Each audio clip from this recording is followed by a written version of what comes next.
The Smashing Machine is possibly a pivotal film for two reasons. One, this is the first solo directorial film by Benny Safdie, who split with his co-director, brother, Josh Safdie. Two, this is the start of Dwayne "The Rock" Johnson's new career. He's doing a straight-up dramatic performance. There is no big budget action sequence filmed in front of a green screen. There's none of that. This is him trying to show that he is a decent actor. Those two reasons alone are the main reasons why I was excited and curious to see The Smashing Machine, which is just a biopic about UFC fighter Mark Kerr. But is the film making me excited to see what comes from these two in the future? It makes me more curious than excited. This is based on a documentary with the same title. Because of that, this film is also capturing this documentary style. Not that it is acting like a documentary or anything like that, but the camera is constantly moving, which is a pretty stark contrast compared to the drama that's happening on the scene. It's a nice way to make the film feel a bit more energetic when the movie is lacking that, and I don't really mean that in a bad way. It's a pretty soft and tender movie, and part of that has to do with Johnson's performance. This is the perfect start for Johnson to show his dramatic capabilities. His performance is still very physical. He is fighting in the ring, he's doing mixed martial arts, but despite the fighting and the battles that Kerr is going through in this movie, Johnson is just peaceful through a lot of this. Johnson has a lot of patience with this performance, so when it gets to be a little bit more physical, when there's a bit more anger involved in his performance, it's a bit more effective just because it is showing more range of what he can do. Johnson is also wearing makeup in this film that I think is pretty good. Those cauliflower ears are very convincing on him. I do think it's funny that Kerr does shave his head later on in the movie. He just looks like The Rock again, except with a goatee. Johnson has worked with Emily Blunt before, and that is a favor for both of them because I think the chemistry between them is quite good. This is just a rare occasion where I can say the film tried to make her character Dawn have some depth, have some development. They tried. There's a life that Dawn gets to have that Kerr does not. And it's brought up and it's shown a couple times throughout, but I just wish there was a bit more to her. What doesn't help either is that multiple of her scenes when she is with Johnson is just them arguing. It's the same type of arguments. It's handled the same way from the actors. Eventually it just feels a little repetitive. And if you want to look into the psychology of these characters, like how they're thinking, then sure, maybe you can dissect a little bit more from this, but I think you really need to look into them. That can be a struggle with what the script is giving.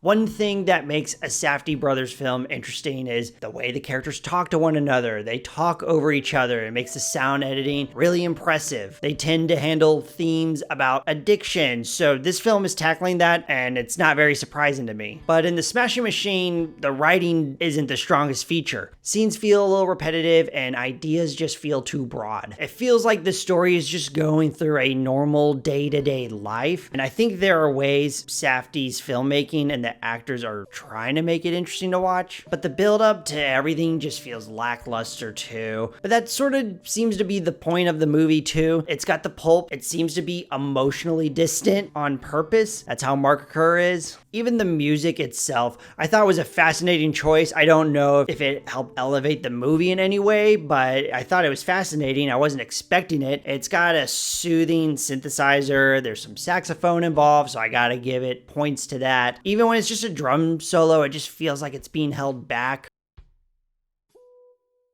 If you were curious about what a solo Safdie film looks like, or if you're curious to see Johnson do some dramatic acting, then I would recommend this. This is a safe introduction for Johnson to have a dramatic career. There's still some physicality involved. He's tender, he's quiet, it's safe, he's a competent actor. We've all seen it now. His chemistry with Blunt is great. I just wish there was more to her and their relationship as a whole, but both of them do a good job with what they're given. I just wish the script was a bit more focused on different aspects. It just feels repetitive and the ideas about addiction are just too broad. Makes the film feel long. The visuals are nice and it's a nice contrast to the warm performance that Johnson has. The music is also very soothing, which fits the character, but not the violence. So I think that is an interesting idea that Safdie decided to go for. It's just a fine movie. Nothing that wowed me, nothing that had me excited to see what these two are going to do next. I'm more so just curious to see what's going to happen now. From what I've gathered on this film and from the trailer of Marty Supreme, it seems like Benny Safdie's specialty is more on the visuals, whereas Josh is more so on the writing and the sound editing. But who knows?